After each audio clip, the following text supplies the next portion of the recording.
check my food guide. Great, but what if you don't know? So much of eating out well is simply learning how to communicate with other human beings. You're in an ethnic restaurant. To be perfectly blunt, especially if you look American, American in the sense of what they think of as American, they don't trust you. You come in, they think you're a fool. They think you're a fool because on average, you are a fool. So what you need to do is establish a bond of trust. You need to tell them, bring me your best dishes, and to say it in a way where you are credible. You need to trust them, and you need to get them to trust you. It's like a two-way sales job. And when you view it in those terms, you're establishing your credibility, showing them that you trust them. They will bring you the best dishes, and your meal will be many times better. And that's a more important point than any knowledge of food you might learn by reading books or talking to food critics. How can you establish trust with your waiter or owner or chef and get them to stop thinking of you as a fool? Now, if you're Chinese, you walk into a Sichuan restaurant, it might be pretty easy, especially if you speak Chinese. But again, if you look like I do, you always have to reestablish credibility. And just learn how to do that. That's like number one food tip. It works. Here's another tip I give, especially for more expensive places in Washington, places in hip neighborhoods. I would say the restaurant cycle has been speeded up. So it used to be a place would open, it would build for years, it would be good for years. There was word of mouth. It all happened somewhat slowly. Now there's the food bloggers. Imagine those people. There's the internet. There's Yelp. There's Twitter. So a new place opens up. It's geared to make a big splash right away. Everything's about publicity. Typically, these places, the first 6 months, they're really pretty good. Sometimes they're great, excellent, original, unique, whatever. The chef owns 7 restaurants, and he's there or she's there for the first 6 months. So you've got to go to a new restaurant, you like it, you say, wow, this is good. You've got to ask yourself, are these people part of the cycle? 80% chances that they are. So if you really like it, I would say go a lot those first 6 months. Then once the place is established, it's a social scene, it starts attracting beautiful women, well-off men, whatever, you've just got to cut bait and stop going. Kiss it goodbye. Don't look back.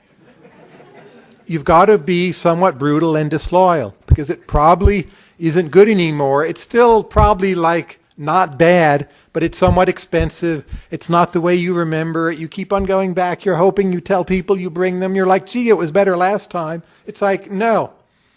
Be brutal. 6 months. Speed up your enjoyment. Cut it loose. Move on to the next one. It's not the case for ethnic restaurants. If they're good, they stay good for years. Trendy places, the quality cycle is totally accelerated. How to use the internet, places like Yelp, they're great, other sources. But don't look at the average of stars. No. That's the average. Who wants the average assessment? If you went for the average assessment, where would you eat every meal? I think it would be McDonald's, right? McDonald's, Big Mac. Here's what you do on Yelp. You look at the positive reviews. Are they long, detailed, and convincing? If they are, it's a good place. And forget all the people who gave it 1 star because the food was too spicy, or 1 star because I wanted Mexican food and they didn't serve margaritas, or 2 stars because they'd never had mole before. Forget them. Just look at the quality of the good reviews. How good are they? That will do the trick. Those are just some of my basic tips for finding good food. They're all based in economic logic. So I view the food writing I do, the economics writing I do, they're more or less the same thing, even though they inhabit, from the point of view of the world, 2 totally separate universes. But the logic of food is the logic of economics and vice versa. Let me say just a little bit about some of my favorite places in particular around here. I take it most of you live not too far from here. And I'll even mention a place or two near metro stops. But if you're wondering, where should I eat now? This Cowan guy, can he get totally specific? Best meal I've had lately is in a new Bangladeshi restaurant. It's called Garir Kabar. These are all on my food blog, by the way, Tyler Cowen's ethnicdiningguide.com. But that's 5151 Lee Avenue. I went there once, like 4 months ago. I walked in the door. They look at me like I'm insane. Like, you want food? It was like the Monty Python cheese shop skit. There was no menu. The chef was back in Bangladesh, some kind of family problem. Like, with great persuasion on my part. It wasn't a question like, what's your best dish? It's like, are you willing to cook me anything? Finally, they cooked a biryani. Best biryani I've ever had in the U.S. But that was all they could do. I went back this last weekend. We went in a group of 4, did the old song and dance. We trust you. You must trust us. Please bring us your best things. We had like an 8-course meal, $30 a head. Every course was incredible. We loved it. I'm dying to go back. Every course was original. There's not that much Bangladeshi food around here. It wasn't just, repeating Indian dishes. Great place. That's my number 1 pick right now. Another place like really right around here and really right by a metro stop, but they have a hidden menu. It's called Hunan Delight. You get out of Boston Metro, it's right across the street, like right across, like 20-second walk. It looks terrible. It does everything wrong. It has every mark of a bad American Chinese restaurant. And it is a bad American Chinese restaurant. But if you go in and ask for the secret menu, the Manchurian menu, and then even on the Manchurian menu, there are secret dishes, not on the Manchurian menu. That is a great meal. And you need to go in a group, get a bunch of things. Just ask them, like, what should I get here? Let them take care of you. It's a great place. Chinese food, buffet, all that's mediocre. Don't let it scare you off. If you can't get the secret menu somehow, just walk out and leave. It's interesting, this escalation of the secret menus. Another favorite place of mine, it's called Bangkok Golden. It's a Thai restaurant at 7 Corners. Like the Thai food on a scale of 1 to 10, maybe it's 5.5. I mean, it's not bad. I think it's good. It's maybe above average. But their best food is Laotian. Tremendous Laotian restaurant. And really cheap. So if you go there, well, at first it was a secret menu. And you had to know to ask. 90% of the people got the Thai food. So if people who knew got Laotian. Over time, more people knew. Laotian food, the word spread. Now there's a double secret menu. There's a secret menu in Laotian, which is not really a secret anymore. And there's an extra double secret menu written only in Laotian. You need to ask for that menu. They don't want to bring it to you. Maybe there are Laotians in the audience, but there probably aren't too many. So they look at most of us and they think, you don't read Laotian. You must insist. Menu in Laotian. And then they bring it to you and just say to them, I want these. Make them bring you those dishes. And they will laugh and they'll think you're silly. You must hold your ground. That's one of the best places. The middling secret menu is still great. Thai food, okay. Middling secret menu, great. Super double secret menu, very great. I recommend there. In D.C., more expensive, but Little Ciro, one of the best places in North America. It's fixed price. They don't take reservations. You have to wait in line. But it's absolutely tremendous. It's better than any other expensive restaurant in town. It's just one of the best places to eat right now in this whole side of the world. So go now before, I don't know what they'll do with it, but it can't last forever. You get many courses for what is kind of a fancy restaurant, not a lot of money. Around here, what's new? There's a new place just blocks from here. It's called Russ Ooze. What kind of appealing name is that? Russ Ooze, food. But it's RUS-UZ, which is still like wacky. But you hear a wacky name and you think name is ugly, maybe the food is good. So Russ Ooze is Russian food and Uzbekistan food. So apply the logic of economics. Which is the appeal to the masses? Well, in relative terms in this country, it's like the Russians who are the masses, right? It's the Uzbekis who are harder to find. So of course that means the Uzbeki dishes are better. Just get the Uzbeki dishes. You'll see these Russian dishes on the menu, the familiar stuff. the dumplings, the borscht, whatever, it's okay. I mean, it's fine, but don't go there for that. Hold your ground. Get the Uzbeki stuff, like the noodles, the lamb, whatever, the pasta. It's excellent. Only Uzbekistan restaurant around here, right by a metro, a few blocks from where we speak. If you're into gas stations, and I bet most of us are, if you drive a car, but in Maryland, R&R Taqueria, best Mexican food around by a long mile. It is served out of a gas station. It's 12 miles up Route 95. It's worth the trip. That's great. It's like our one real Mexican place. There's a Vietnamese cluster in Eden Center. Most of you probably know that. Just go there, make some kind of mistake. Go to the little places in the corridors.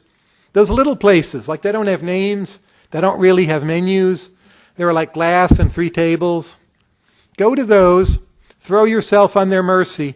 They'll have 5 dishes, and 3 of them you won't like, but their best dish is really good. Find out what's their best dish, get that. There's an Ethiopian cluster in West Alexandria on South George Mason Drive. Not too far from here. All those places are great. My favorites are EO Sports Bar. Again, a great name. When I heard that name, I thought, this place must be great. When Americans want to eat Ethiopian food, what kind of name are they looking for? Like Red Sea, Queen of Sheba. Fine. Those are not bad restaurants. But when it's EO Sports Bar, it's really for Ethiopians. Names you can't pronounce, names in tonal languages, names which indicate you'd never want to go there for ethnic food. Basically, that's a green light. Every Sunday on Route 50, a bit west of here, there's a few Bolivian food trucks. I'm a huge fan of food trucks. DC is trying to basically regulate them out of existence. I hope you all lend your support to the cause to keep those food trucks going. Virginia doesn't have as many food trucks. I guess Arlington does. But Fairfax, we're not up to food trucks. I guess we're too unzoned in a way. There's so much convenient food and lower density. We don't have food trucks. But on Route 50 they do. There's a great Bolivian place in Arlington, La Ciborita. Wonderful late night hangout. Lots of fun. My favorite Chinese places in Maryland, Sichuan-Jin River, Ma La Tang, right around here. It's right behind GMU. Great Sichuan food. You can walk there. Elephant Jumps for Thai is in Merrifield. And really a lot of good places. We live in a golden age of Northern Virginia, Maryland dining. 10 years ago, Maryland was better. Now Virginia's pulled away with the lead. It's not even close. Sorry if I'm offending anyone here, but it's true. We have now better for almost everything. Not Caribbean, not always Indian, but most everything else. There's a new one, New Orleans place, like Cajun Place. I saw the people here, one more page. It's a great bookstore. I just discovered it lately. I was astonished how good it is, and I hadn't known about it. It's off of Route 29, which is like food mecca. Route 29's everything great about Virginia. It's a total dump.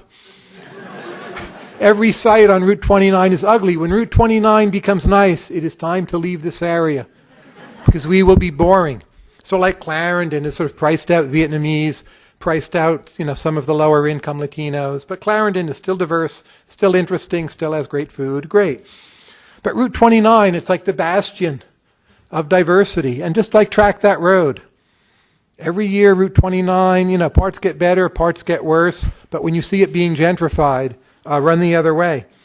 But there's this place, they have New Orleans dishes and, the crawfish, which they boil, and right next to that is one more page. That makes for a great combined trip.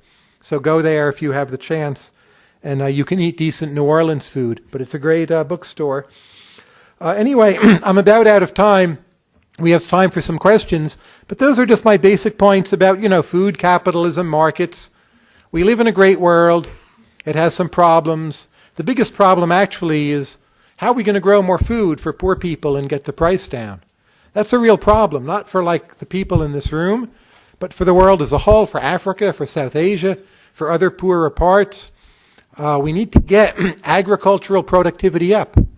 We don't need nearly as much people complaining about, individuals in the U.S. somehow doing this or doing that in a way which is maybe found to be unaesthetic. The real food problem is growing more, getting it cheaper. But if you live around here, food's great, and those are just some of my core tips on how to find it. Anyway, thank you all for coming.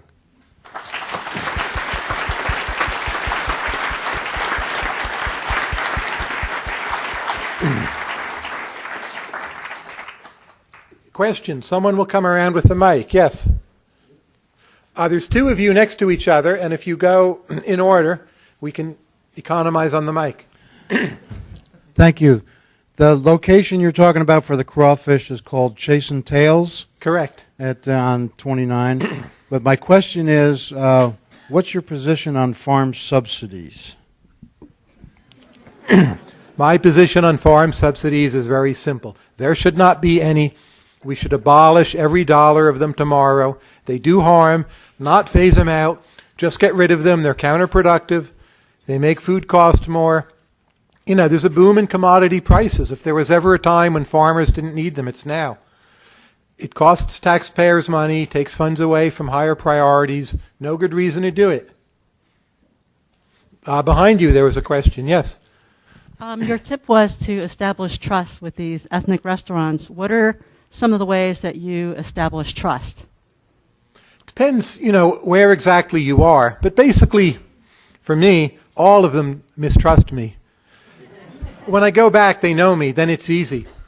But to name something from their country, go a little prepared. I don't mean the capital city, but if you go to a Bolivian place, say something about Cochabamba. Or just show some knowledge of something. You go to a Sichuan place, say, I want the food the way you cook it in Chengdu. And if you can master the tones, I can, so much the better. Just try small things. They'll mostly work. If you see other patrons there eating the good stuff, you can point and say, serve me like you serve them, or serve me like you would cook for yourself. One thing I'll note is that if you're really persistent, it's actually the case that 85% of the Chinese restaurants in America are great, even though it seems like only a few are good. But if you demand to personally speak to the chef, and you convince him you want like a real mapo tofu, which doesn't really require good ingredients, and say, cook it for me like you cook it for you, cook it for me the way the staff eats it. Even like these horrible American Chinese, gloopy, sweet, salty, sugary, awful, cringe-inducing places, if you can whack sense into them, for that one dish, they'll be like at least a B-plus Chinese restaurant doing mapo tofu. And almost any Thai place, you can talk into a better meal. Then there's other cuisines, like you look at something like Bolivian. The genius of Bolivian cuisine is they haven't yet figured out how to sell out to a mass market. Same with a lot of Vietnamese. Like 20 years ago, people thought, Vietnamese food is becoming popular, it's coming into Georgetown, whatever. Fortunately, that didn't happen. So there's like a sellout version of American Chinese food. We're developing a sellout version of Thai food, which is too sweet and a lot of gloopy, like pad Thai. And some restaurants, Thai restaurants, you need to talk them out of that. But a lot of cuisines, they're so advanced, they haven't even figured out yet how to sell out. And you do that, you go to those places, then it's easy. You don't really have to talk them out of anything. Just order. Yes.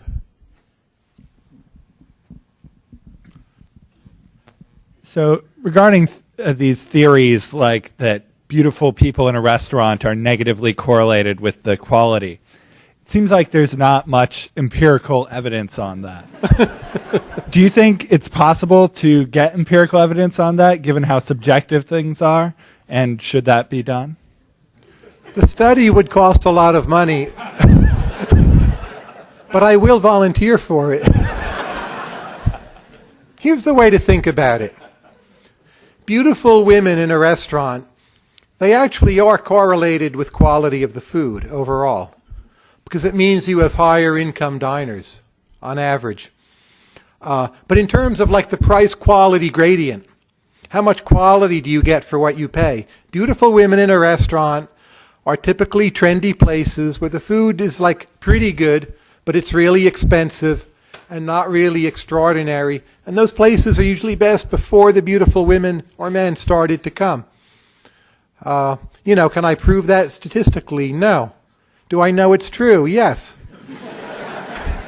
But you've got to think about the trade-off in terms of price-quality gradient. So if you're a billionaire and you just want like pretty good food for $70, by all means look for the beautiful women. And there'll be other advantages too. But you can do that for $70, and I can go my Bolivian route for $12, and actually I'll probably prefer my meal to yours.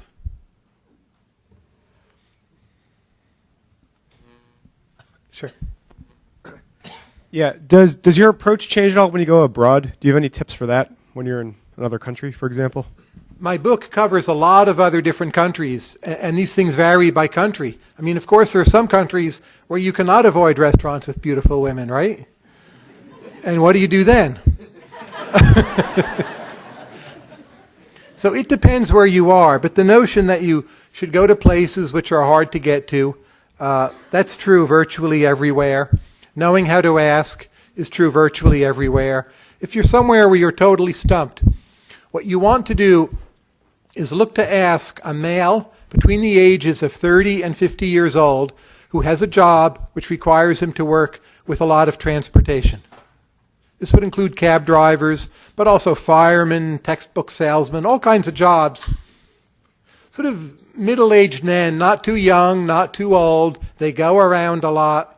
Find one of them and ask them. Don't ask concierge. It's all corrupt or they don't know. But find like a 38-year-old male who gets around a lot and ask that person where to eat. In most countries, that's your best bet. If Yelp can help you out, fine. If you interpret the reviews correctly.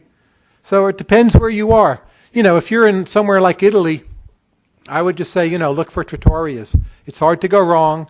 Worst food in Italy, it's in Rome, Florence, and Venice, which can be pretty dismal. Everywhere else is awesome. You hardly even have to try. Food stalls are usually great. I love Singapore, love India to eat. I love roadside food in Mexico. It's a lot of good stuff out there.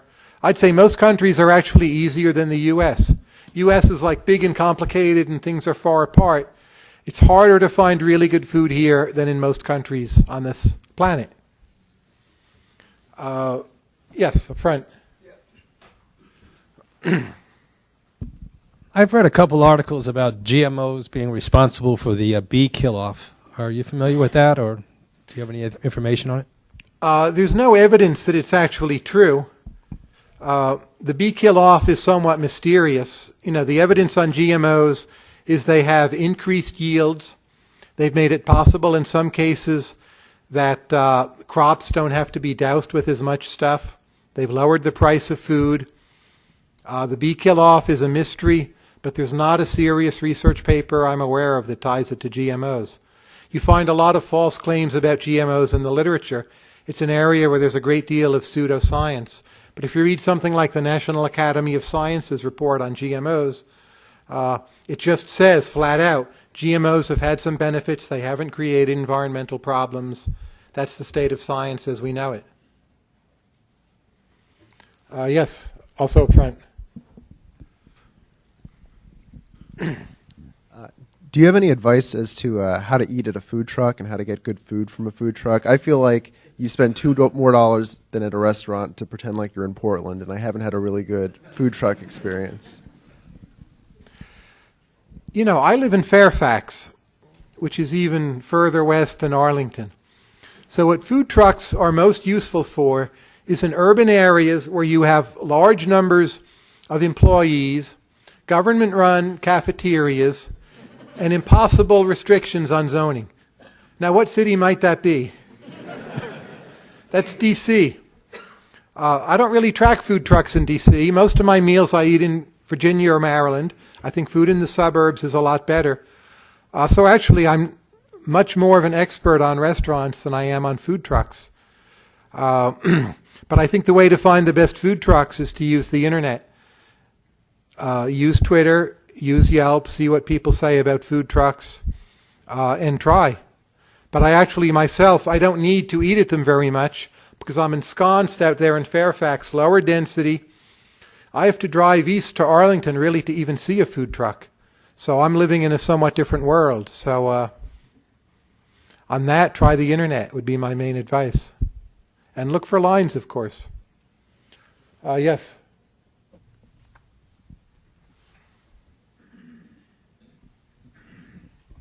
I was just wondering what your experience is about asking a concierge at a hotel for recommendations. I've experienced some where it seems like they kind of get paid off and they're just going to a place or recommending places that aren't necessarily that great, but maybe a restaurant that might be trendy. I was just wondering if that's something you ever do, or do you just recommend going out on your own?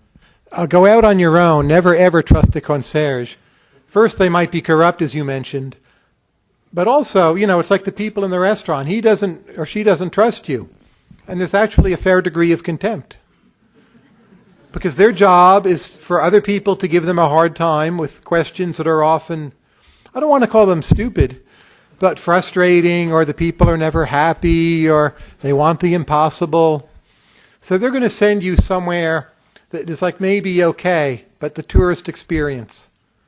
So never ever do that.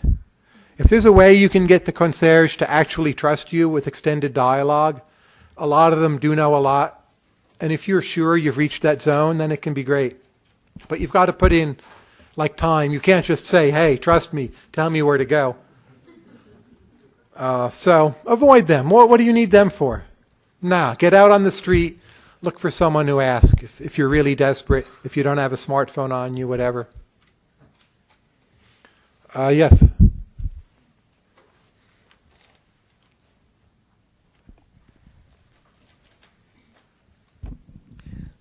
I gather from your blog that you like food very, very hot, and putting your hands putting yourself in the hands of a restaurant or the chef and so forth of an ethnic restaurant can really yield some very hot food. How do you avoid that if you can't take it? Well, I'm not actually that big an enthusiast of heat, although maybe I am, by some of your standards. So if I go to a Thai restaurant, for me, Thai food is the spiciest. Like you go to Thailand, they serve you some soup. It's like, uh-oh. You don't say anything. It's like putting a lit match to your tongue. And there's been plenty of food in Thailand that I just really can't eat. And I never asked for it spicy. And obviously, I don't look like I'm Thai. So if I go to a Thai restaurant here, and if they have 4 categories and the 4 is Thai spicy, I want level 3, which is pretty hot.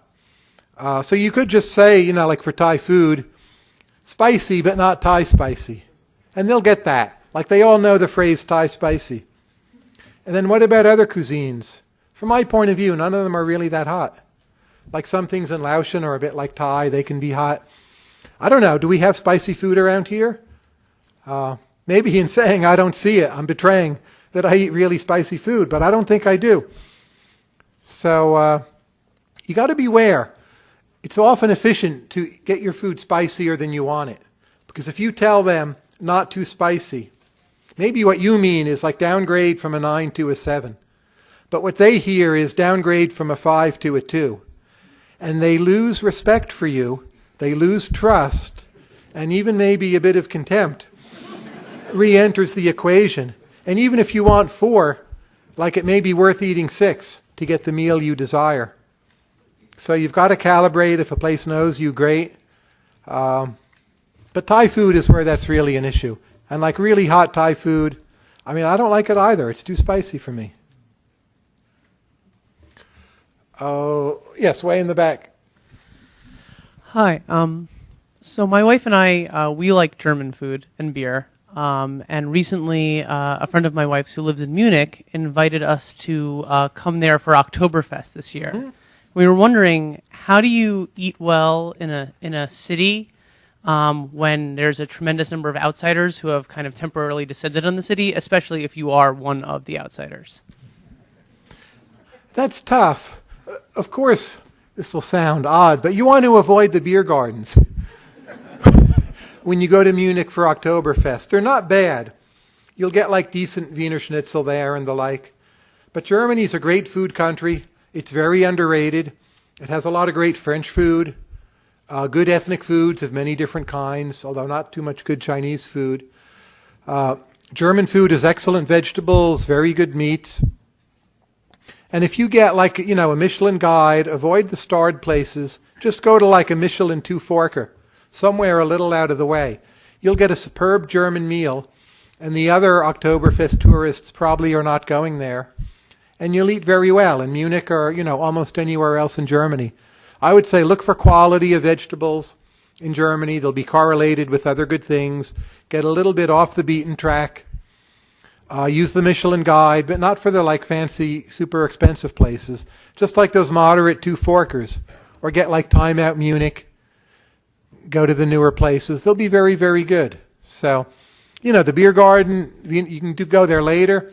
The Wiener Schnitzel in the Munich beer garden, it's actually still not that bad. As mass food goes, you could do a lot worse. Yes, in the front.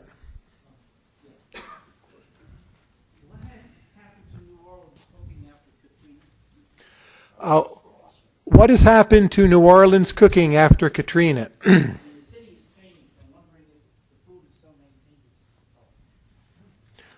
There's a lot of good food in New Orleans still. I think where and how you find it is changing. There's a lot of like new bistros springing up outside of the French Quarter that are really quite good and not necessarily that famous. The old standby places, I think, are on average getting worse. I think it's still a vital scene. You just need to mix up how you used to find things. Again, look for places out of the way. Avoid the French Quarter. Garden District has a lot of wonderful food. If you have a car or can rent a car, it's like a 2-hour drive to what's maybe America's very best food of all, and that's Southwest Louisiana. Go to these little dump towns where they like scrawl on the blackboard. Look for places where they spell the name of what they're serving wrong. Sometimes it's just served out of a guy's house. It's things like sausage. They'll just have 1 or 2 dishes. It's mind-blowingly good. It's like some of the best food in the whole U.S., even the whole world. It's super cheap. If you can get there, way better than New Orleans, it'll blow your mind. It's where a lot of the New Orleans stuff comes from. Yes? If you look at how food has been made in the past 100 years, that's changed drastically, but what we're eating hasn't changed drastically. When you look at moving forward, I don't know if you've heard of Soylent. A man in California says that he's managed to like take the minerals that you need and make a powder, and then you mix it with water, and you can just eat all of your food that way. Do you see that in the future? Do you see like almost unrecognizable food 50 years from now? It's not in the future for me. Here's one of the things in the food world. You know, I'm less crazy about this than a lot of other people. Like molecular gastronomy. I think a lot of it doesn't taste that good. I know it's heresy to say it. A lot of it tastes good, but like not as good as Sichuan Jin River, Dan Dan noodles, you know, up there in Rockville for $8. So I think comfort food, the tried and true, classic ethnic dishes, just like fat, is pretty good, and it's not going to be beaten anytime soon. I think not within our lives. So the Soylent stuff, it's like a publicity stunt. I blogged that. I chuckled. A lot of people commented. But no one like wrote me, where can I get it? And you know, from a purely marketing point of view, I wouldn't have called it Soylent either. So no, I think food will stay food. In a lot of ways, food has become more like food than it was 10 years ago. And the real innovation now is to have really good fast food done in a chained way. There's like now a new fast food chained version of Cava, like the Cava in Clarendon. And the fast food chained version, cheaper, quicker. It's now in Merrifield. I went there last week. It's pretty good.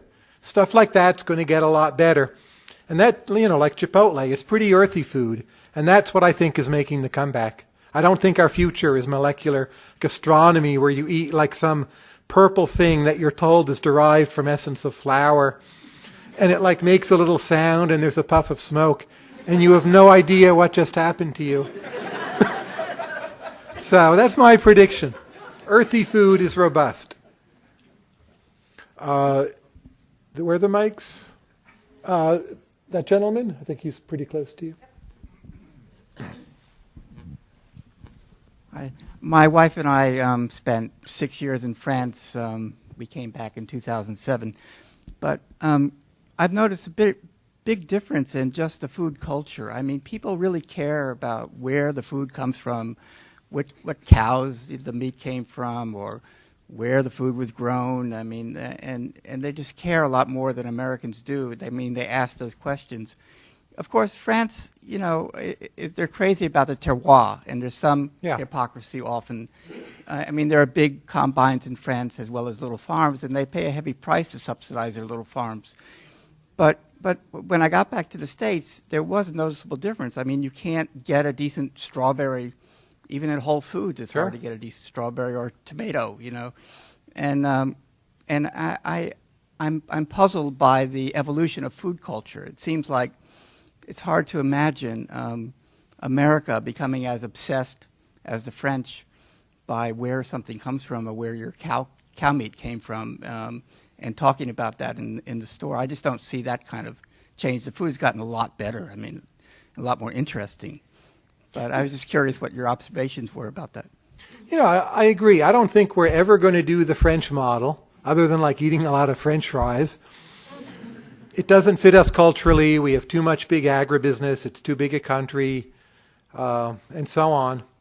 But if you go to a lot of other wonderful food countries, you go to Singapore, you go to most of Asia, no one there talks about terroir, whether in the French language or their own languages. They're obsessed with the quality of what you eat, but they're not like, oh, what province did it come from? How did they massage the cow? Or it's just like, how good is this? This grandmother runs a food stall. She's awesome. Here's their best dish. So as food here continues to get better, I think we'll move much more in an Asian direction. The content of food, but I don't just mean the content. I mean how we think about food. Asian food is mostly served quite quickly, with exceptions, not as long Chinese banquet and all that. But there's tremendous quick food in just about every Asian country. And I think we will go that route rather than the French slow food, sit down, they brought you the artichoke right from the field. Value of time's too high here. When are we going to get a decent, selection of strawberries here? I mean, not soon, right? Netherlands does a wicked strawberry, so does France. We're far away from that. It's a shame. Like, I won't really eat a lot of stuff here because it just isn't any good. It doesn't taste like anything. What would it cost for us now to get better strawberries? I think we could get like French or Dutch quality strawberries at 2 to 3 times the current price. So you have to ask, how wealthy will we get before we, as some collective whole, say here in Arlington, are willing to pay that? It's not next year, but it's not 100 years from now. It'll happen, but it's a ways away. Yes, that gentleman? Hello, Professor.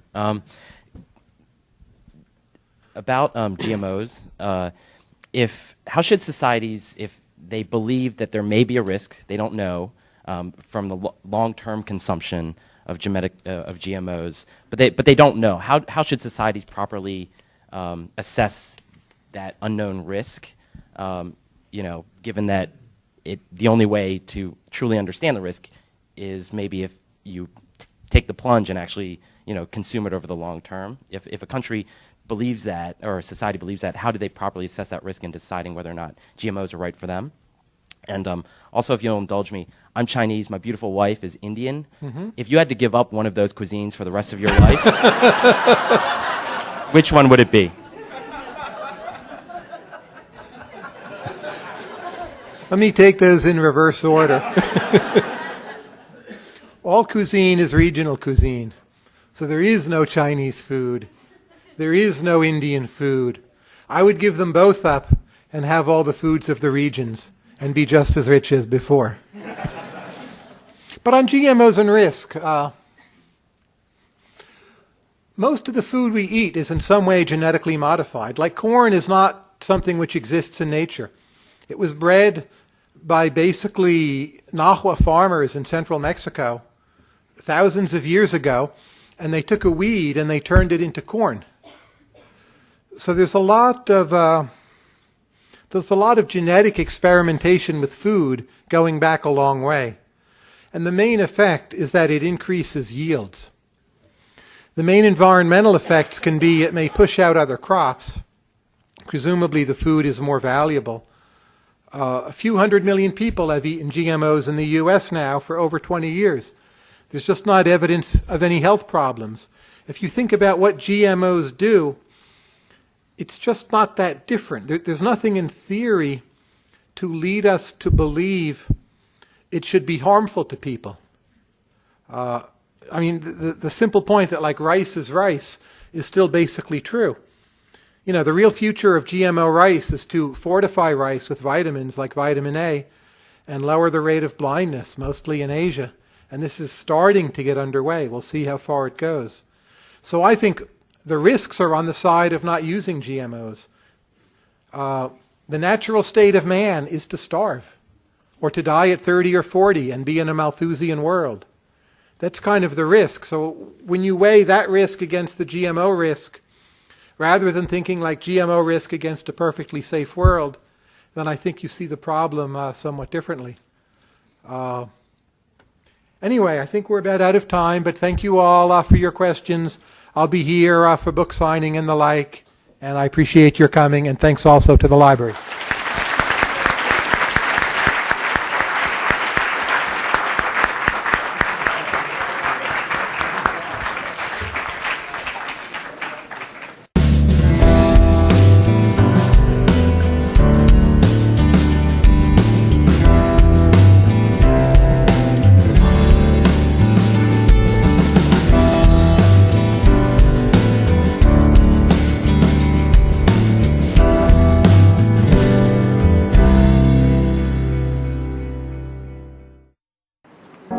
So what you do is you take how you start your day in a schedule, like 7 o'clock, 8 o'clock, 9 o'clock at these times. I teach RAP, Wellness Recovery Action Plan, which is part personal intervention and part crisis planning.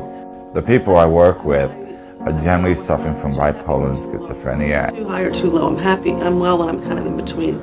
With RAP, we hope that people will achieve the insight behind the triggers, things that activate the symptoms, and what they can do. So it's various things that are required for you to stay well and regain wellness. You do these things and you come back to wellness. Yeah, thank you. I will. Right. I was 5 when I was diagnosed with ADD. He was just so active. Sometimes it was hard to tell whether there was something wrong with him or whether this was just a kid. And then other times I would just sort of pull my hair out and think, what is going on here? Concern came when he was in kindergarten, and one of his teachers said, I think he may have some difficulties and we're going to have to watch out for them. So I was very fortunate to find a very, very good child psychiatrist. And when they described him as bipolar or manic depressive, I went to the library and there was not a book on this disorder in children. I was 11 when I was diagnosed with bipolar. And then I found out about NAMI, the National Alliance for the Mentally Ill, and when I went to their first meeting, they were stunned that I came up and could say all these things about Peter, because I was the first person who came to their meeting who talked about a child who was so ill.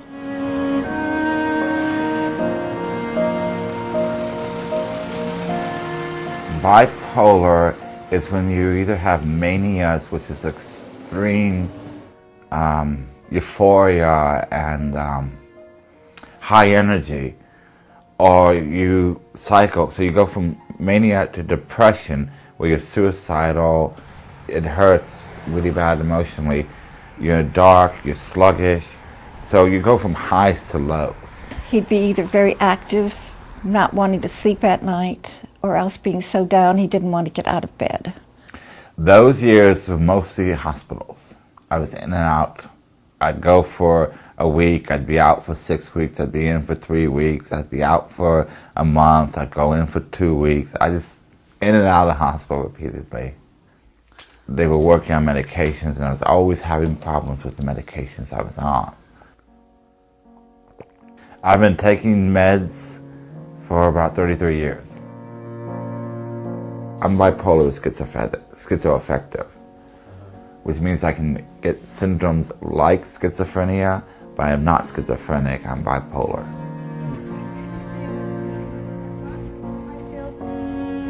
You never have ground of what's going on. It's like you're out of control, you can't rationalize, and every time you think you have rational, something changes, and now you can't, that's not making sense, and you spend a whole lot of time trying to make sense of one little thing, and you start missing everything. It's really bad.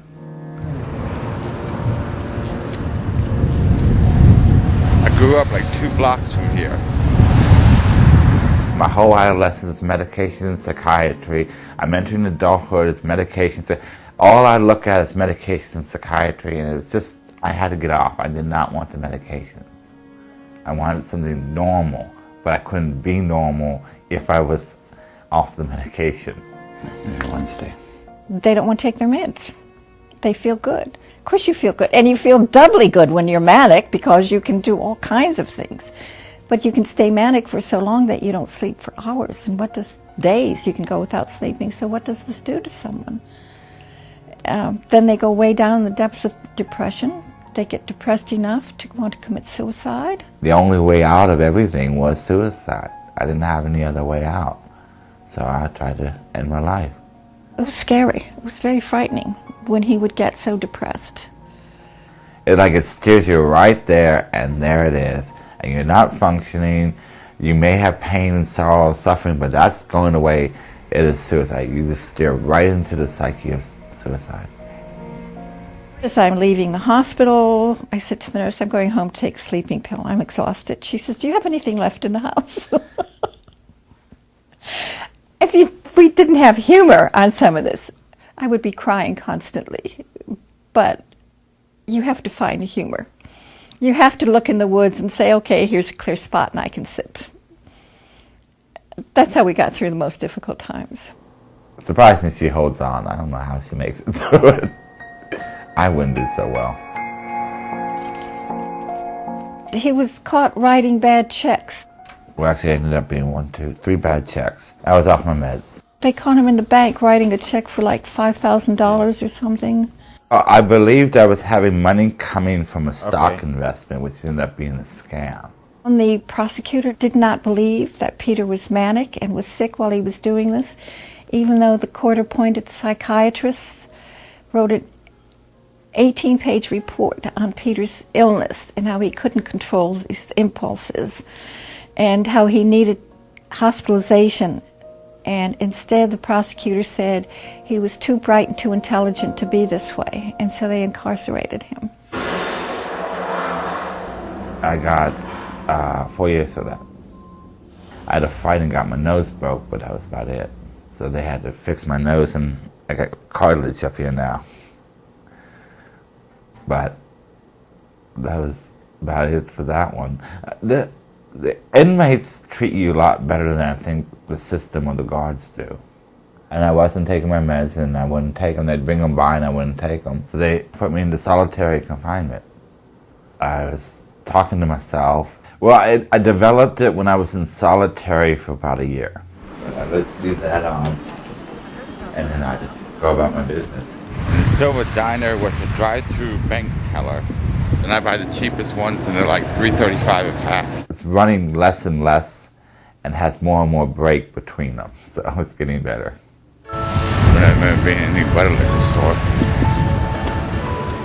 I was released from prison to the state, and then the state moved me to a state mental health facility in the area, which is great because I could take the metro and go places. I went to Springfield Mall, I went to Fair Oaks Mall, I went to Tyson's Corner, I went to Ballston. I was all over. Every day I take the bus a different direction. I have court costs, but instead of paying them, I do 330 hours of community service, which I do at Arlington County Library, and I enjoy it. And they said when I'm done with my community service, I can continue to work there as a volunteer. I asked my caseworker from the county to put me in Clarendon House, and when they did, I'd go there every day during the week.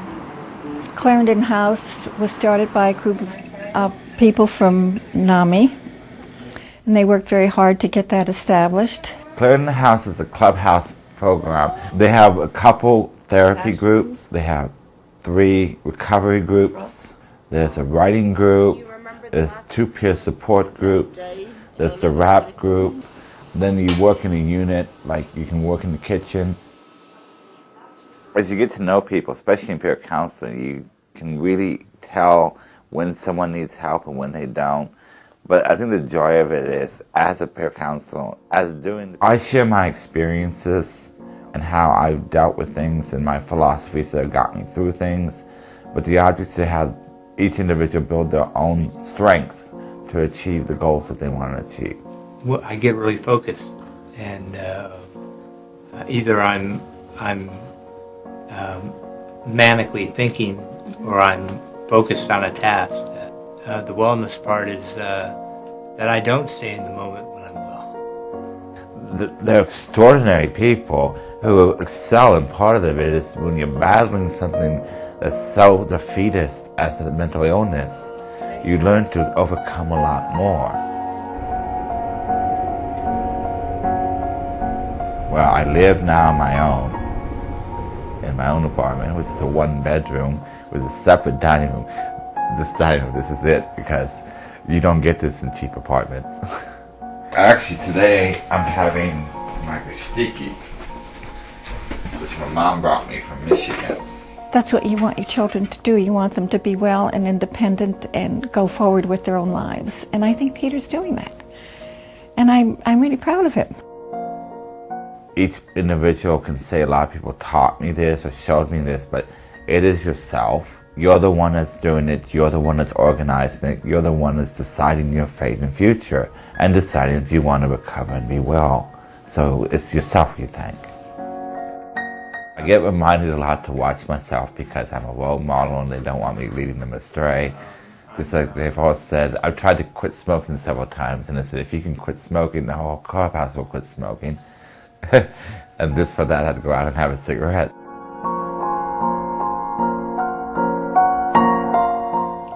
It's nice to have him as a friend, not only a son, but it's good to have him as a friend. And I like that, and I'm happy with it. And I'm going to cry because I feel so good about him. I mean, I want to help people in mental health, and I want to share my experiences. So what I want to do is what I'm doing today for the next 20 years.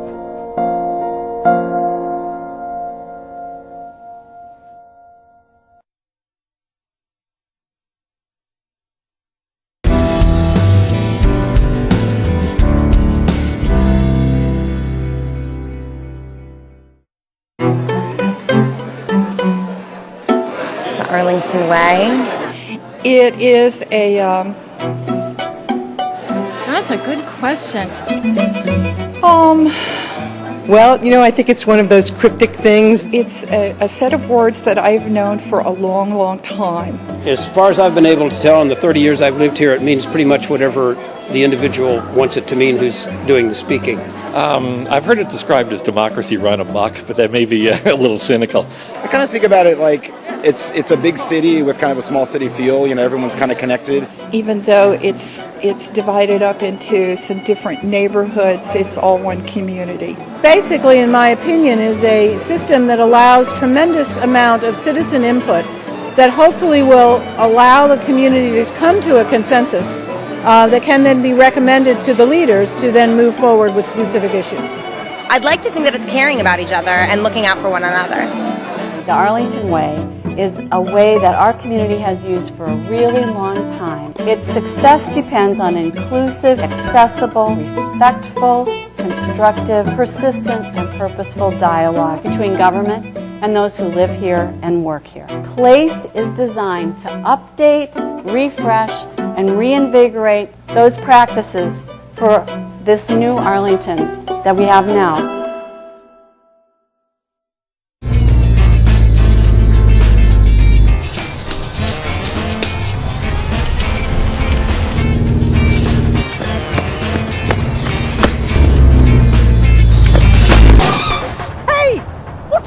You can't see somebody's using this road. You can't see that I'm trying to drive here. Why don't you? I'm trying to jog across here. You're running a car. You want to run me down? Playground. You want driving here?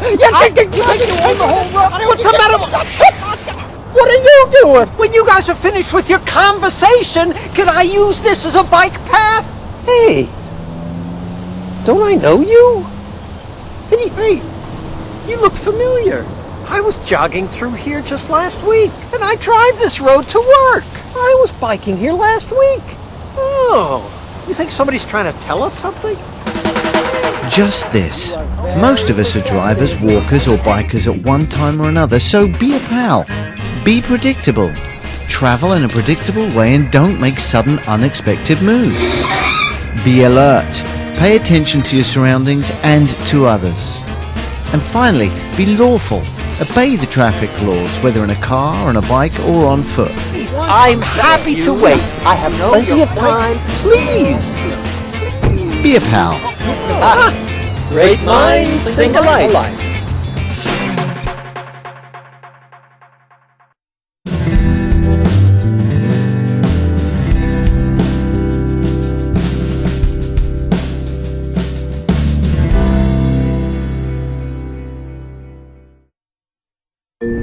In my mind, we were replacing a playhouse, but I didn't have a bigger vision than that. The realization of what a big deal it was just kept hitting us, that we were doing something really unique and really big, and that the word needed to get out. Knowing them both and how passionate they are about this issue, it doesn't surprise me at all that they've continued this work. And that was the birth of a wonderful project and friendship. Take your shoes off and help us jump in. You might want to sit down and use your hands. We were looking at doing some renovation on the playground, and the former director of the Child Care Center said, please don't give me a retirement gift. Instead, please do something to make the outdoor space nicer for the kids. And at that time, Joan Kelsch, who's with the Department of Environmental Services, introduced me to Nancy. Nancy had called because she was looking to do a renovation on her home, and in working with her, I learned that she enjoyed doing innovative child space play spaces. And I just started talking about the value of kind of stepping back and looking at the whole space and thinking about how the whole space worked together, and that this was an opportunity to do something bigger than just a new playhouse. Appropriately. As we talked more and more, it became a project. So that's how the partnership started. We used what's called the community build model, which is a way to bring people together with an expert as volunteers. They provide the labor to build the space and also learn various natural building techniques. And the side benefit of that is that you're building as a community, but you're also building community. And there had been interest in the area on this concept of straw bale house construction. So I put out the word that we were going to do this construction project. Turned out to be a beautiful sunny day, and we got about 15 or 20 volunteers who came, and they spent all day with us building the structure, loading up the hay bales, tying them all together, starting to plaster them. We put a beautiful green vegetated roof on the top of it. So hopefully they learned a skill, but they also learned some broader things about how community works, about volunteerism, about kids and how they learn. And hopefully they'll take that out into the community with them and spread the word elsewhere. We wanted to get the kids involved somewhere along the way. So we built 2 little cob playhouses, which are basically little mud huts. Cob is a very ancient building technique. The word cob comes from the British Isles, and it refers to a loaf, like a loaf of bread, building with wet bricks, basically about the size of a loaf of bread. So when you're building with cob, you're using clay and sand and straw, which are materials that are really available practically anywhere in the world. And the traditional method of mixing those materials is with your bare feet.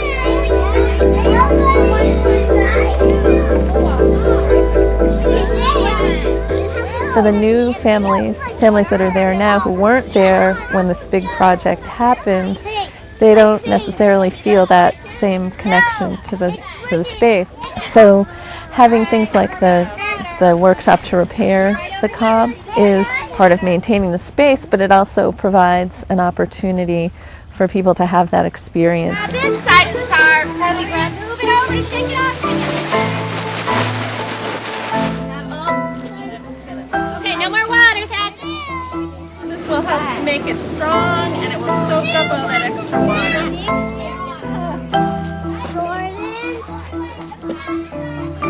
bit more in there.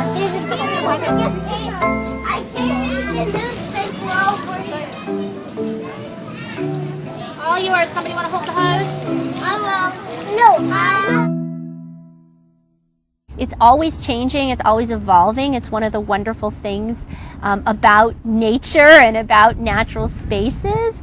Having to think about what we wanted to have happen out there, that was one of the great gifts that Nancy gave us, aside from the actual design of the space itself, was really getting us to think about, when we have our children outside, what do we want them to be doing? What do we want them to be learning? What does that look like? And then how do we get there? We converted the gazebo into an art space so that teachers could set it up as an outdoor art center that children could visit when they were outdoors. There's great research that shows that an important way to close the achievement gap is to get children outdoors and connected to nature. Anything that you do inside, you can do outside. Having books and materials for children to read, having materials for them to write. If you're building with sticks, getting it to balance and stay together is a very different activity than indoors with neatly manufactured blocks. Using pine cones for counting and building, and certainly a lot of science. They're always learning. It isn't a certain time of day when you sit them down at the table with some defined concepts or facts you want to teach them. They're natural explorers, they're natural discoverers, they're turning over every rock to see what's underneath it. And there's something about an outdoor setting, I think, too, which really encourages children to take risks, both physically but as learners. I think that's very important for children's growth and development. I was at a conference, an International Green Schoolyard Conference, and everybody was talking about the importance of risk and what they lose by not having the opportunity to take risks, because if they didn't learn to balance and upper body control and the kinds of things that you learn from taking risks and climbing trees and jumping over boulders and doing those kinds of things, that as adults people would have accidents that were much more expensive to deal with. And so they're realizing in Germany that people don't have the foundation that they need to be safer as adults. At Sandra's school, it is a program where they go outdoors regardless of the weather. There's no such thing as bad weather, only bad clothing. We have a huge collection of extra boots that we keep at school so that when things are muddy and wet, we still can go outside. If it's really cold, you can lay your kids up and bundle them up. And they're running around and they're fine, but we're as adults sort of standing around and it isn't so much fun. Or we have reasons why we want to be inside. And then how those children grow up. They grow up as children who didn't go outside and they're not comfortable being outside. Very colorful on Look at this! Oh my goodness! They see how kids behave differently when they're outside. They see they're calmer when they come back in. The learning that happens is really exciting and fun. The kids are really energized about it. And Sandra and Nancy are both very passionate about this concept. I think we share a passion for connecting kids to nature and teaching teachers about how to do that and why that's important. She has a great creative vision and obviously design sensibility. I like to make lists and am detail oriented. The way the resources page is now, it really is elementary and secondary resources, and so then you could have a choice. I think I tend to get very attached to my clients, but Sandra was special and we really connected.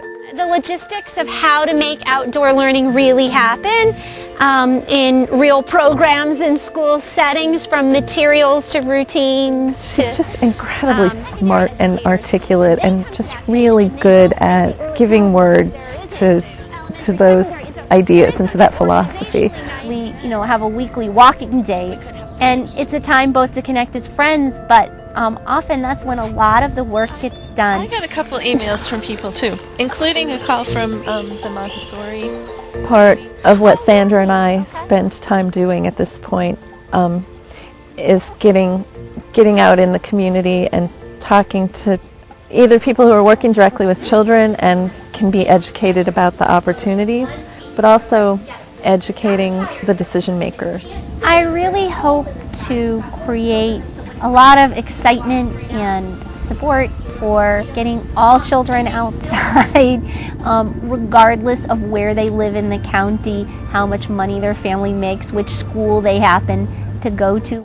It's part of the bigger picture of sustainability, having a community that takes care to bring up its children with those values and to make it possible to do that. My vision is that there's a natural outdoor space for every child, that we remember that climbing trees is fun and it's something that kids need and love and learn so much from. It's really been a great thing that was born out of what initially was just replacing a playhouse.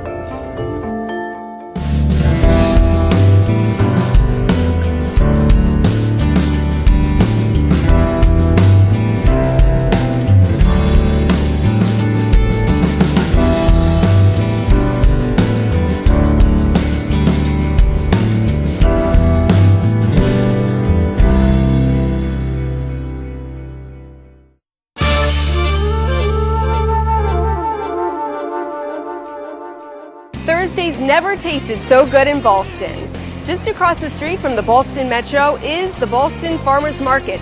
It's one of 7 farmers markets in Arlington, which includes fresh-baked breads, exotic teas, hand-picked produce, and so much more.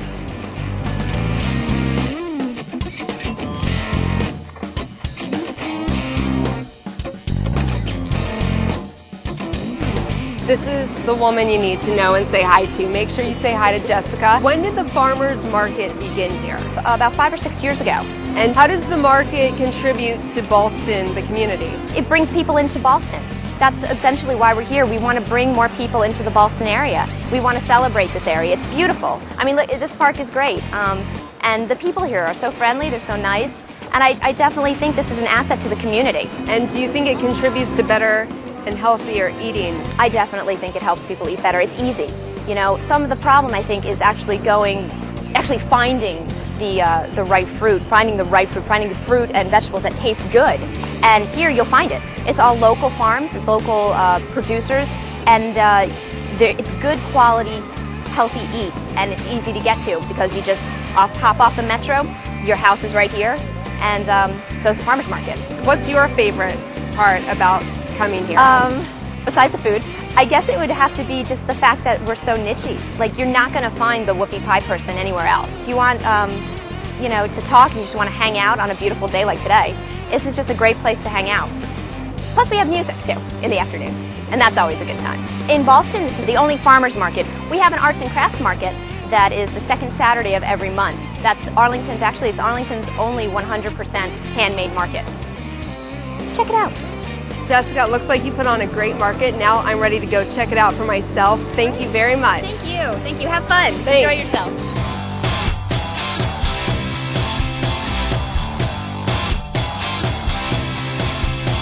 This is not your typical produce counter at the grocery store.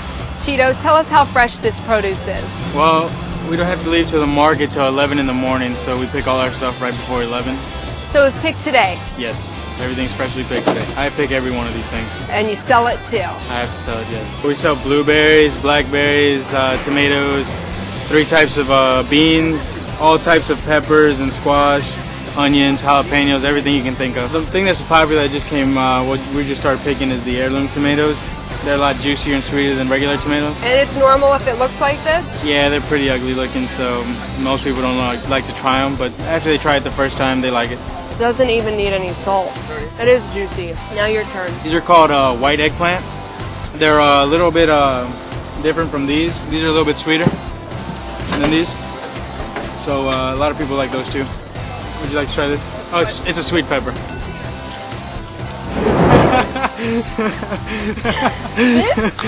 This is spicy. Oh my god. Now your turn. I don't think so. I've been dying to know, what are these? Those are called the Purple Hulk. They're a type of peas that you shell or you can just boil.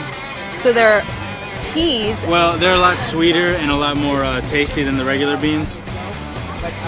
Am I supposed to eat the outside of it? No, you're not.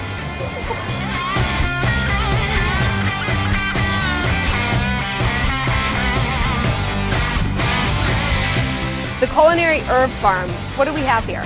We have, everything was grown and harvested only 12 miles away. These are my own herb mixes. How can I resist? This is the Southern barbecue. We got a little bit of paprika, we got oregano, onion, salt and pepper. You could do burgers, ribs, I pork like the sliders. spice. Yeah. You have a recipe on the back, so Southern barbecue hickory smoked ribs. And I have dozens of recipes on my website. So if you get stuck, you can look up like lamb chops or, you know, chicken with potatoes. And I got cold infused olive oils as well. So homemade olive oils then? Yeah. Okay. Yeah, the rosemary coming out. To pick it before it blooms. Oh. Yeah. So very fragrant with rosemary. It's as fresh as you can get it.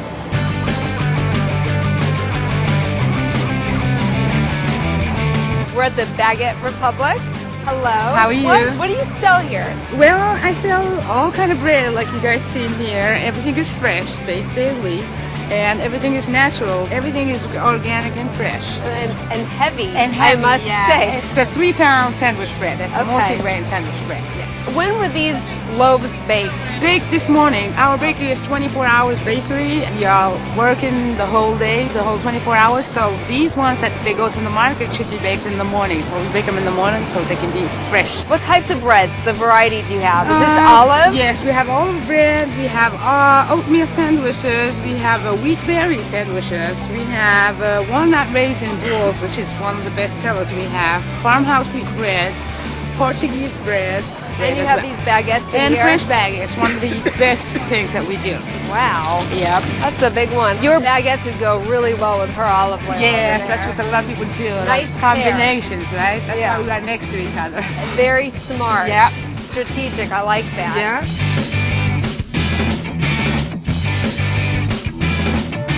We're the official tea company of the local Alzheimer's chapter. Oh, okay. So I developed 3 teas for their women's initiative, which 68% of the victims are women. There's a black tea, a green tea, and an herbal blend, and we give 25% back. We carry rooibos, which is from South Africa, and good for cholesterol, heart health, of course, brain health. We're a premium loose leaf tea company, summer limited edition.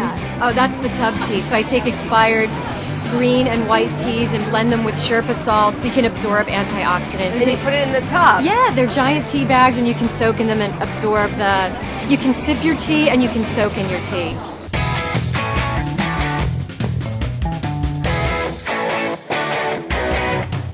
Shannon Donley.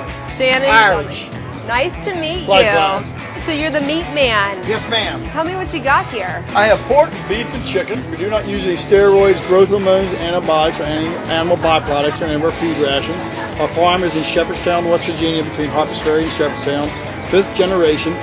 We have smoked pork chops, smoked ham steaks, country cured ham, and as with most of the beef here and also with the vegetables, the freshness is here compared to most supermarkets. They're maybe a week, 2 weeks older. So the same way with the beef as is with the vegetables, you have that fresh taste, the same way with the fruits and everything like that. Then we have a couple of flavors of pork barbecue. It's fully cooked. With the pork, it was walking Monday. The chickens were probably walking either Monday or Tuesday. You sell these too? Yes. Do you know what those are? What? What are they? What do you think they are? I'm putting you on the spot. Like peacock feathers. Yes, you're correct. Everyone thinks they're ostrich feathers or some other bird, but they're actually peacocks. And we have about 18 to 20 peacocks on our farm. That feather is at the very top of the fan. And usually in between the staves, they have about anywhere from 5 to 9 rows of the ones that has the normal eye that you think of as a peacock feather. Most people buy them for cat toys or for flower decorations.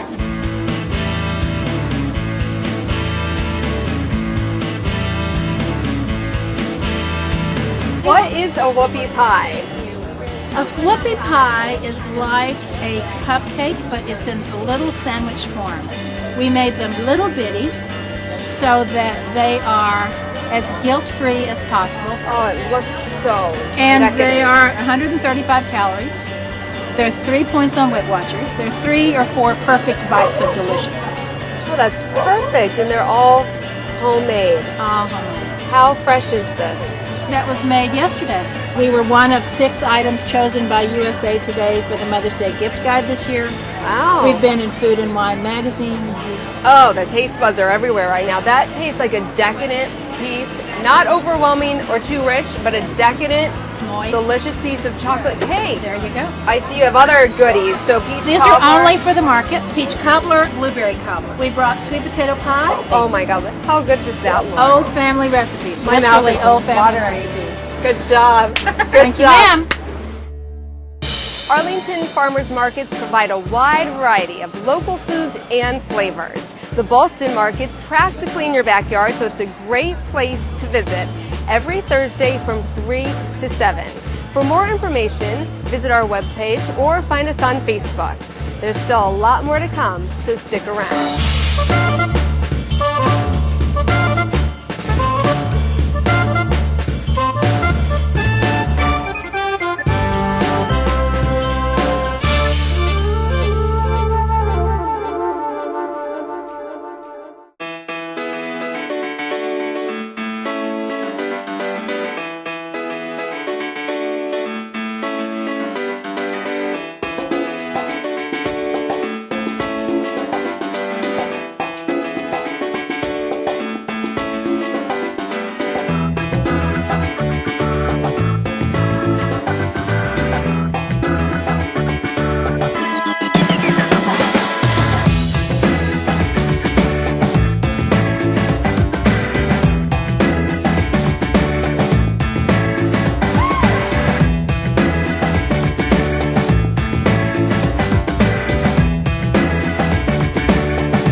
Where's my bill? Where's my bill? Where's my bill? Where's my bill? Where's my bill? Where's my bill? Where's my bill? Where's my bill? Where's my bill? Where's my bill? Don't go running around looking for your paper bills. Sign up for Arlington County's Bill Payer Notification. Receive helpful email reminders when you owe county bills and pay online.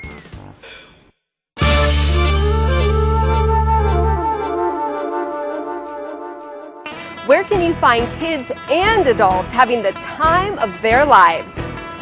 Yes, the Arlington County Fair. It's been entertaining residents for over 30 years. From racing piglets and the Ferris wheel to games, prizes, and of course the greasy food, I can smell the corn dogs and funnel cakes everywhere. But to really enjoy the county fair experience, I always go with someone. So today I brought along another Arlington resident, my bro Michael. Let the fair begin.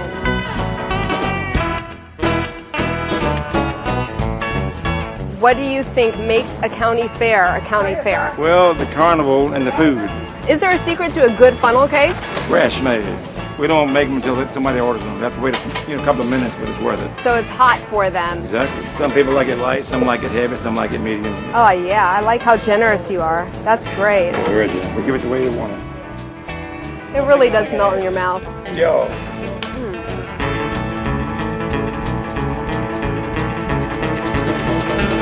Kieran, what do you like about the fair? You like the ice cream? I like everything. Everything? I like everything too. We got that in common, don't we? Well, I went on the Ferris wheel and the merry-go-round because I kind of can't take the roller coasters or anything. Eating ice cream. How is it? Good? Yeah, it's really good.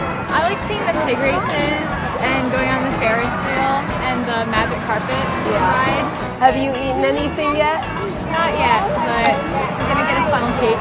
Good. So, how are you enjoying that funnel cake? It's really good. Do you come here every year? Yes. What's your favorite part? The food, the rides, and the prizes. The prizes too. You like that ice cream? I can see it all over your mouth. How about you two? Have you been on rides yet? No. Are you gonna get on something? Yeah. Your first time at the county fair? I think so. Did you win anything? What's that? You won a ton of animals. Let's see that. Oh, good job. Have fun at the fair.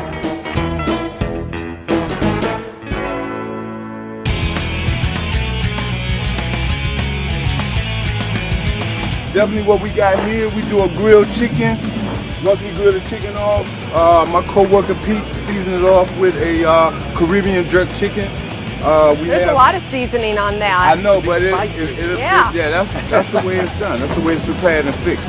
You can give it a more zesty taste to it. Ribs have a dry rub on them. They have like a Montreal pepper seasoning with garlic sauce and seasoning sauce. Now you're local too, aren't you? Yes. We are located on Arlington, South Sterling Road in Arlington, Virginia. Everything is done with a southern hospitality home-style cook, but it's done in a restaurant, but it's all done with a southern home-style recipe. Are you serious? This is great. I mean, for real. Not for the camera. It's really good. No, this is great. Okay. I got another one for you. How do you get this so tender? We got secrets. You're on camera. We got secrets. It's great. You guys got to try this. Oh, mac and cheese. I would like your guys to taste this, or you to taste that. This is great. I see you like packing it up now, right? You know what I mean? That's good, right? That's a thumbs up.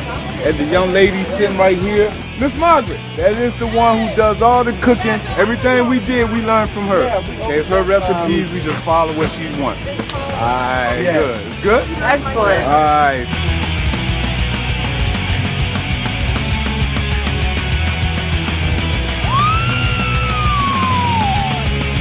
Are you dizzy? I'm a little dizzy. Yeah, I feel a little dizzy. It's great. It was lots of fun. I've tried to fried Reese's, but not a fried Oreo. Dip them in a little batter first. It's like the ultimate snack. This is what makes the county fair too. Nice and golden crisp. I was just expecting one, but all right. Oh my God. The Oreo's actually melted. Try one. Getting the one with the handle. Oh yeah, that's good. Cheers. Really good. I wasn't expecting it to be melted in the middle. Now I just need some fried milk to wash it down.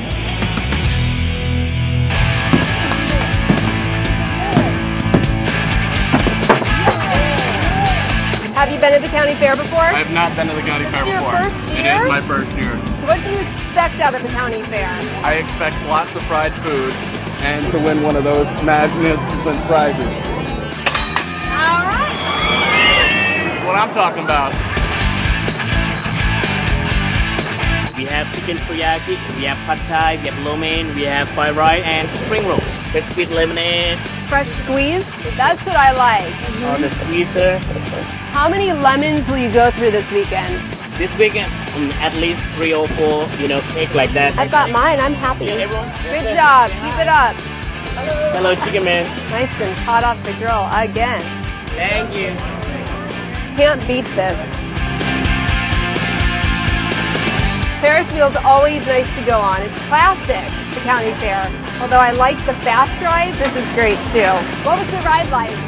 Well, it was kind of like when it stopped, it was like really scary. We stopped on the top. It's kind of scary when it stopped and it shakes. It's like you can see everything. You can see like a part of the city. What's your favorite part about coming here? Probably the zipper. Yeah, the zipper. So my friend and my brother are on it right now. That was intense. Yeah, you guys kept spinning around.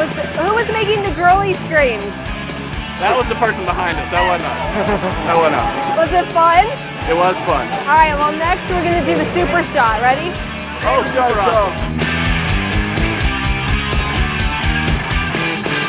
We're higher than I thought we would be. Is that a church over there? I thought it was going to be a little wimpy, but it's actually higher and faster down than I expected. What did you think? They don't say go or anything. They just drop you. Yeah, no warning. They need like a buzzer or something. That was me that screamed that time, I'll admit it. I tried to scream, but it was too late.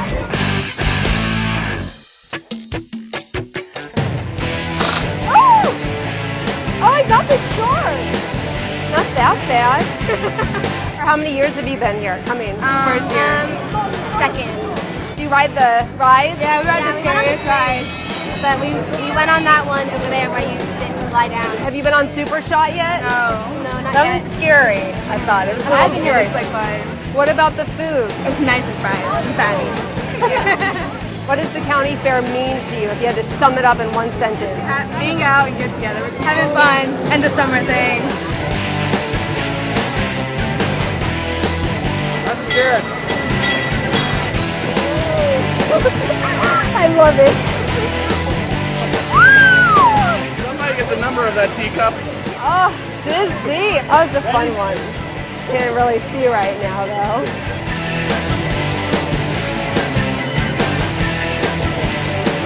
That's what I'm talking about. What are you looking forward to doing here? We're going on some of the rides and playing some of the games. Do you hope to win a prize? Yeah. What kind of prize would you like? Maybe stuffed animal. Yeah. What rides are you looking forward to? I think I want to go on that dragon roller coaster.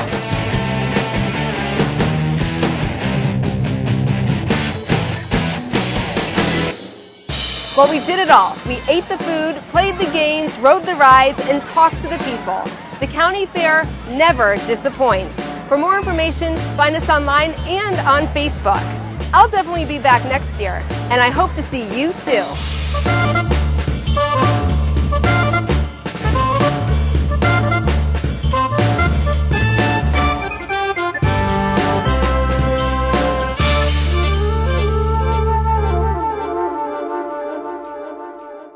Willow is special because it's a family-run business, a unique personality, a unique concept. We're not a chain. We are a family that wants to grow and evolve and be part of the community. When we opened Willow, we wanted to open, quote, a neighborhood restaurant. And many people come here and look at the decor and the china and the silverware and they're like, what are they talking about? This isn't a neighborhood restaurant. However, it is a neighborhood restaurant for Arlington. Our style of food, which is a little bit more cosmopolitan and upscale, works very well because of the diversity of Arlington and the diversity of the people. People come from all over the world. We're still in a major metropolitan city even though we're in a community. We do modern continental food. People come here and they understand it, they feel comfortable with it. So running a business that way, it's a good synergy. Brainpower is Arlington's alternative energy.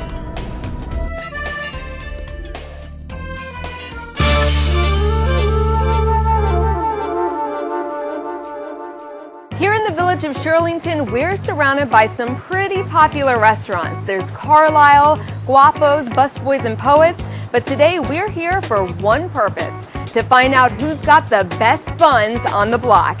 And there's one eatery that says it has the finest.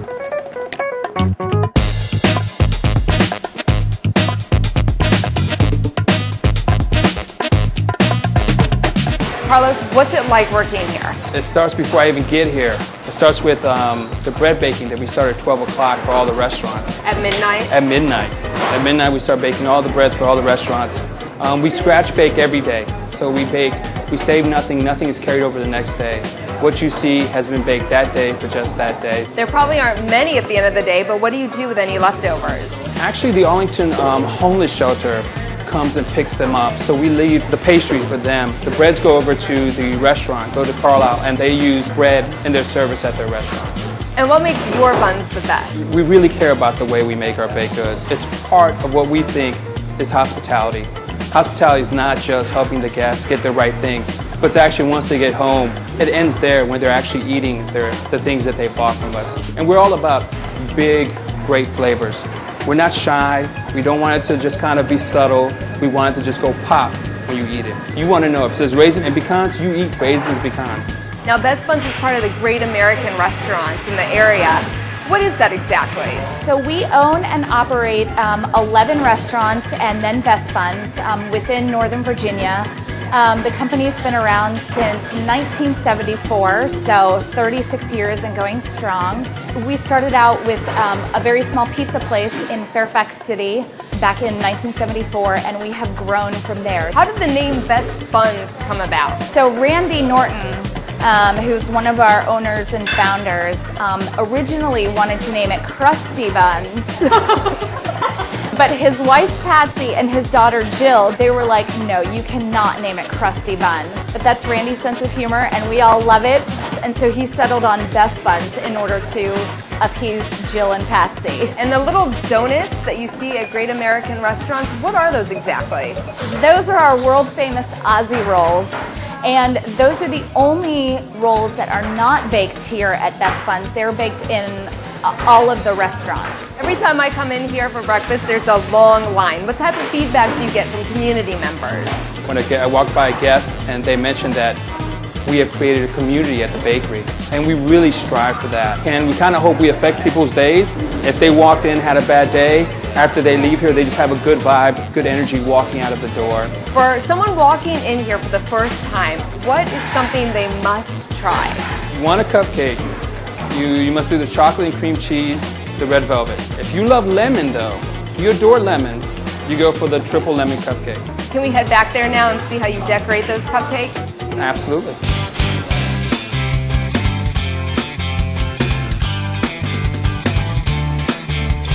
All right, we're in the kitchen with Carlos and Sylvia, and you're going to show us how to decorate the scrumptious cupcakes. All right. So is everything made from scratch? Scratch bake every day. Every day we make the cupcakes fresh, we make the frostings fresh, and then we set them up 10:30 in the morning to have them ready for guests. What do you think the secret is to these cupcakes? Oh, the quality of the ingredients that we have, and actually the care that the staff takes in making the cupcakes the way they are. So show us how it's done, Sylvia. What's ganache exactly? What goes into that? It's chocolate and cream. It's chocolate yumminess. This is so moist.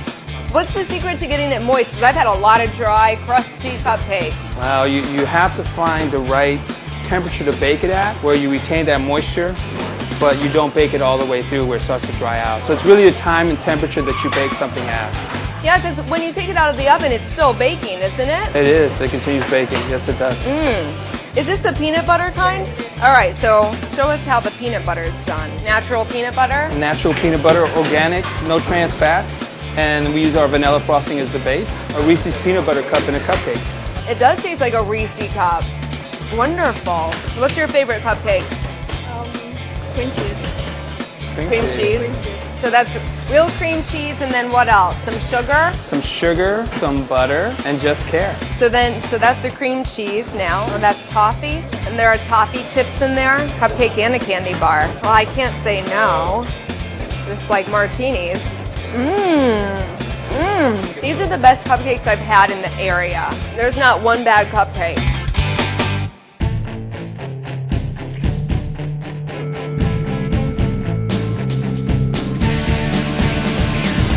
Is that where you do the bread every day?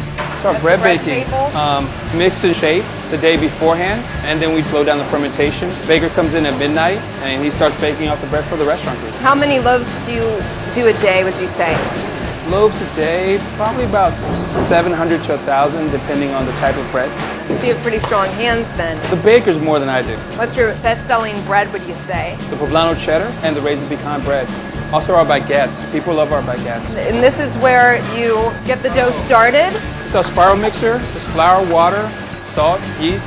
Yeah, it smells like yeast. And the goodies. Oscar, what are you making, sir? Monkey bread. What's that? Monkey bread is milk, a little sugar, some butter, and then what we'll do is we'll round it up, and we'll toss it in cinnamon and sugar, and then we'll put it back together in a pan. I think it's called monkey bread because it looks a little bit like a rope that a monkey might climb up. But people love the monkey bread. We also make an apple monkey bread that people enjoy quite a bit. It's our rack oven. It's where we bake all of our pastries, all of our sweets. Every other Wednesday we give free rides. Matt wants to go for a ride. Matt wants to go for a ride. Matt, get in there. It's really great for sweet baking because it allows it to bake evenly without burning on top or on the bottom, as opposed to the other oven that I'm going to show you. So this bakes a little bit different. The heating element is on the bottom, and so